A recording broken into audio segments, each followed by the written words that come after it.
या समग्र ब्रह्मांडामध्ये हा दैत्यराज सिंधुरासूर धन्य झाला. या पंचतत्वांच्या देहबंदीला मनाच्या गाभाऱ्या अंतःकरणातून केलेली त्या ब्रह्मदेवांची आराधना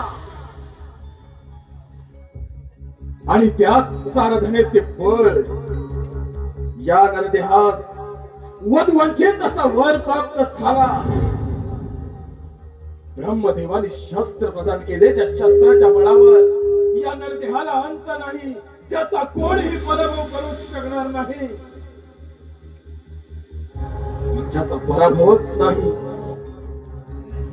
त्यास मृत्यूचं देखील भय नाही आणि ज्याला मृत्यूच नाही